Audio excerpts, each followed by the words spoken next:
ছাত্ৰ-ছাত্ৰীসকল পোহৰৰ তৰংগ প্ৰকৃতি জানাৰ আগতে আটাইতকৈ গুৰুত্বপূৰ্ণ বিষয়টো বুজিব লাগিব তৰংগমুখ। তৰংগমুখ মানে কি? এটা নিৰ্দিষ্ট সময়ত তৰংগৰ দ্বাৰা একে ধৰণৰে প্ৰভাৱিত হোৱা বিন্দুসমূহৰ সমষ্টিৰ পৃষ্ঠ। এইটো এটা বেলেগ ধৰণে আমি ভাবিব পাৰোঁ। আমি যেহেতু পোহৰৰ তৰংগৰ কথা বিবেচনা কৰি আছোঁ, তাৰ উপৰিও এইটো ভালদৰে বুজিবৰ কাৰণে আমি পানীৰ তৰংগৰ কথাটো এটা উদাহৰণ হিচাপে ল'ব পাৰোঁ। কাৰণ পোহৰৰ তৰংগ দেখা নাপায়, পানীৰ তৰংগ দেখি। ধৰি ল'লা যে এটা পুখুৰী আছে, এই পুখুৰীটোৰ পানী আছে, সিমানো দ নহয়, মুঠতে পানী আছে। আৰু কোনোবা এটা অঞ্চলত, কোনোবা এটা ঠাইত এটা শিলগুটি এটা পেলাই দিলা, কি হ'ব?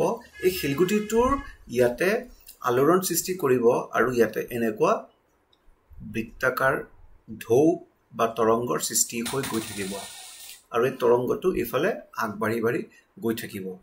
এই তৰংগখিনিৰ বা বৃত্তাকাৰ তৰংগখিনিৰ প্ৰতিটো বিন্দুতে কণাবিলাকৰ সমান এটা প্ৰকৃতি থাকিব। ওপৰলৈ তললৈ অগা পিছা মানে আপ ডাউন কৰি গৈ থাকিব, ওপৰ তল কৰি গৈ থাকিব। কিন্তু এই কণাবিলাক বা যিবোৰ পদাৰ্থ থাকিব এই একেখন তৰংগত, সেইবিলাকৰ স্থানান্তৰ নহয় বা ইফালে সোঁফালে বাওঁফালে গতিশীল নহয় বা অগা পিছা নকৰে। সেইবোৰ কি হ'ব? ওপৰ তল কৰি গৈ থাকিব। এই পোহৰৰ ক্ষেত্ৰতো এনেধৰণৰে এটা প্ৰকৃতি আমি দেখোঁ তাৰ পদাৰ্থবিলাকৰ। তেতিয়াহ'লে তৰংগমুখৰ যিটো এটা প্ৰথম ধাৰণা, এইটো আকৌ এবাৰ যাওঁ। এটা নিৰ্দিষ্ট সময়ত তৰংগৰ দ্বাৰা একেধৰণে প্ৰভাৱিত হোৱা বিন্দুসমূহ মানে যিবোৰ পদাৰ্থসমূহ, বিন্দুসমূহৰ সমষ্টিৰ পৃষ্ঠ। ইয়াত যেনেকৈ পৃষ্ঠ হোৱাকৈ এটা বৃত্ত হৈছে, যিহেতু পোহৰটো 3Dত বা সকলো তিনিওটা দিশত গৈ থাকে, তেতিয়াহ'লে এইটো এনেকুৱা বৃত্তৰ পৰিৱৰ্তে ইয়াতে আমি এটা পৃষ্ঠ বুলি ভাবিব পাৰোঁ। গোলাকাৰ পৃষ্ঠ হ'ব পাৰে, বেলেগ পৃষ্ঠ হ'ব পাৰে। তৰংগৰ উৎসৰ বাবে একে দশাত থকা সকলো বিন্দুৰ অৱস্থান একেই। তৰংগৰ গতি তৰংগমুখৰ গতিৰ সৈতে একেই। তৰংগমুখ তিনি প্ৰকাৰৰ থাকিব। প্ৰথমটো হ'ব গোলাকাৰ তৰংগমুখ। মানে যেতিয়া পোহৰৰ উৎসটো বিন্দুখন থাকিব, মানে পইণ্ট চাইজ হ'ব, তেতিয়াহ'লে তাৰ যিবোৰ তৰংগবোৰ থাকিব বা তৰংগ মূৰবোৰ থাকিব, সেইবোৰ গোলাকাৰ থাকিব। আমি পানীৰ ক্ষেত্ৰত যেনেকৈ বৃত্তাকাৰ তৰংগবোৰ ডাঙৰ হৈ গৈ থাকে, ঠিক তেনেকৈ ইয়াতেও গোলকবিলাক এনেকৈ ডাঙৰ হৈ গৈ থাকিব, বাঢ়ি গৈ থাকিব। দ্বিতীয়টো হৈছে সমতলীয়টো পিছলৈ আহোঁ। প্ৰথমতে আমি চুঙাকৃতিটো চাওঁ। এটা যদি পোহৰৰ উৎসটো এনেকুৱা টিউবলাইট জাতীয় বা এনেকুৱা দীঘল থাকে, তেতিয়াহ'লে তাৰ পৰা প্ৰথমতে এনেকুৱা এটা চুঙাকৃতিৰ তৰংগমুখ এটা সৃষ্টি হ'ব। ইয়াৰ পিছৰ সময়টোত এনেকৈ তাৰকৈ অলপ ডাঙৰ চুঙা এটাৰ আকাৰৰ তৰংগমুখ সৃষ্টি হ'ব, এনেকৈ গৈ থাকিব। তেতিয়াহ'লে গোলাকাৰ তৰংগমুখ এটা বিন্দুখন বা এটা বিন্দু আকাৰৰ পোহৰৰ উৎসৰ পৰা হ'বগৈ। আৰু যদি পোহৰৰ উৎসটো দীঘল হয়, তেতিয়াহ'লে চুঙাকৃতিৰ তৰংগমুখ পোৱা যাব।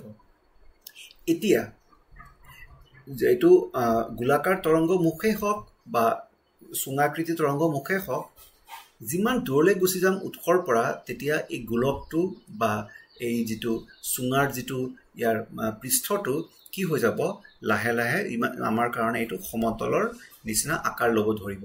তাৰমানে যিমান ডাঙৰ হৈ যাব গোলকটো এটা নিৰ্দিষ্ট ঠাইত, কিন্তু সেই গোলকটো আচলতে ঢৌৰ নিচিনা নেদেখোঁ, এইটো সমতল যেন দেখিম। ইয়াৰ কথাটো এইটো অৰ্থটো হ'ল যে যেতিয়া যিটো উৎস আছে, সেই উৎসটো যদি বহুত দূৰত থাকে, তেতিয়াহ'লে যিটো তৰংগমুখ সৃষ্টি হ'ব, এই তৰংগমুখটো আমাৰ বাবে হ'ব সমতল। তেনে ক্ষেত্ৰত আমি তৰংগমুখটো সমতলীয় তৰংগমুখ ক'ব পাৰিম। উদাহৰণ হিচাপে সূৰ্যটোৰ বহুত আঁতৰত আছে আমাৰ পৰা, যিমানেই ডাঙৰ হওক আমাৰ পৰা বহুত আঁতৰত আছে, আৰু তাৰ পৰা যিবোৰ ডাঙৰ যিবিলাক গোলাকাৰ তৰংগমুখ হৈ থাকিব, আমাৰ কাষত অহাৰ লগে লগে সেই যিবোৰ গোলকবিলাক থাকিব, বহুত ডাঙৰ আকাৰত থাকিব। সেই গোলকটোৰ যিকোনো এটা সৰু অঞ্চল সদায় কি থাকিব? এনেধৰণে সমতলীয় থাকিব।